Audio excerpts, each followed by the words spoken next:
नमस्कार, मैं प्राक्षी Tripathi doctor RML IMS की BSc नर्सिंग की छात्रा आज आप सभी को यह बताने के लिए यहाँ उपस्थित हुई हूँ कि हम कैसे किसी अनकॉन्शियस पेशेंट की केयर करेंगे। तो पहले हम जानते हैं कि अनकॉन्शियस पेशेंट होते क्या हैं। कोई भी ऐसा मरीज़ जो स्वयं अपना कोई भी काम नहीं कर सकता है, उन्हें हम अनकॉन्शियस कहते हैं। कोमा अनकॉन्शियसनेस का एक डीपेस्ट स्टेट है। अनकॉन्शियस मरीज़ अपने काम स्वयं नहीं कर सकते हैं, इसीलिए नर्सों को उनकी देखभाल करनी पड़ती है।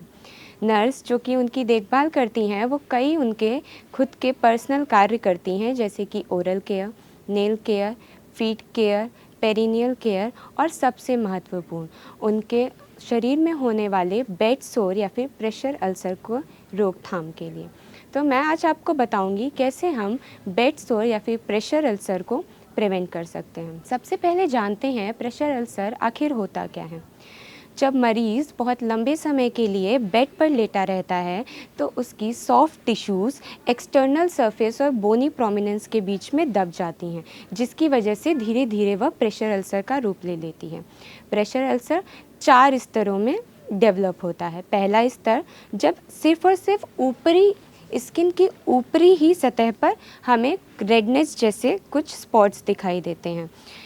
स्तर 2 में जो अल्सर होता है वो एपिडर्मिस के साथ साथ डर्मिस तक पहुंच जाता है, और स्टेज 3 में अल्सर डर्मिस के नीचे वाली लेयर तक हो जाता है। स्टेज 4 लास्ट स्टेज होती है अल्सर की, और उसमें जो बोन्स होती हैं वो भी एक्सपोज्ड हो जाती हैं। अब हम बात करते हैं कि हम इन प्रेशर अल्सर को होने से कैसे रोक सकते हैं। सबसे पहले हम पेशेंट की रोज़ पूरी पोजीशनिंग करेंगे, उसके प्रेशर पॉइंट्स की देखभाल करेंगे, प्रॉपर हाइजीन का ध्यान रखेंगे, वो क्या खा रहा है मतलब कि उसकी न्यूट्रिशनल बैलेंस का ध्यान रखेंगे, और बहुत सारी कंफर्ट डिवाइसेस का भी यूज़ करेंगे। तो चलिए हम डेमोस्ट्रेशन स्टार्ट करते हैं। डेमोस्ट्रेशन स्टार्ट करने से पहले हम हैंड हाइजीन परफॉर्म करेंगे और ग्लव्स वेयर करेंगे। अब हम शुरुआत करते हैं। सबसे पहले हमें स्किन को क्लीन करना होगा। हम वेट टॉवल से स्किन को क्लीन करेंगे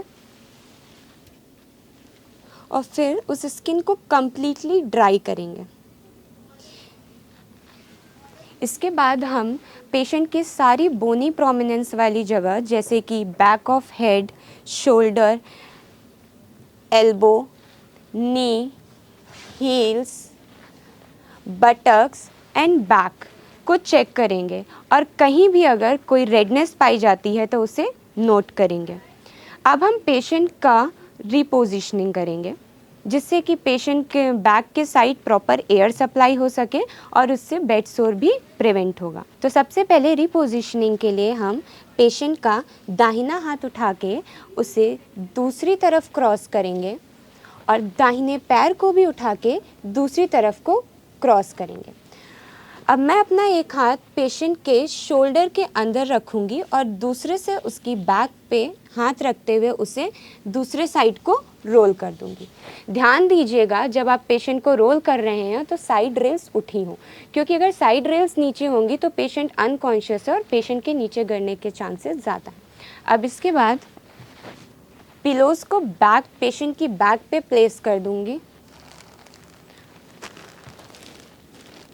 और इन केस अगर हमारे पास कंफर्ट डिवाइसेस हैं, जैसे कि air cushion, air mattress, water mattress, तो हम उनका भी यूज़ कर सकते हैं। अब हम इस प्रोसीजर का डॉक्यूमेंटेशन करेंगे, और डॉक्यूमेंटेशन करने के 5 से 6 घंटे बाद, जैसे कि अगर हमने ये प्रोसीजर 6 बजे किया है तो हम उसके बाद 11 बजे आकर सेम रिपोजिशनिंग कर देंगे पेशेंट की, उस सेम प्रोसीजर को फॉलो करते हुए। अगर हमारे पास किसी भी तरीके की कोई कंफर्ट डिवाइस नहीं है, कुछ भी नहीं है, तो हम ऐसे ग्लव्स में वाटर को भरकर हील्स वाली प्लेस पे रख सकते हैं, जिससे कि हील्स और बेड के बीच का फ्रिक्शन अवॉइड होगा और बेड सोर के लिए प्रिवेंटिव रहेगा। और हम पेशेंट की एल्बो के नीचे भी इन्हें प्लेस कर सकते हैं, जिससे कि एल्बो और बेड के बीच में जो फ्रिक्शन होगा वो अवॉइड होगा और प्रेशर सोर प्रिवेंट हो जाएंगे। जैसे कि हम सभी जानते हैं, सबसे महत्वपूर्ण कारण कहीं ना कहीं जो होता है प्रेशर सोर के फॉर्मेशन के लिए, वो होता है रिंकल्ड बेडशीट।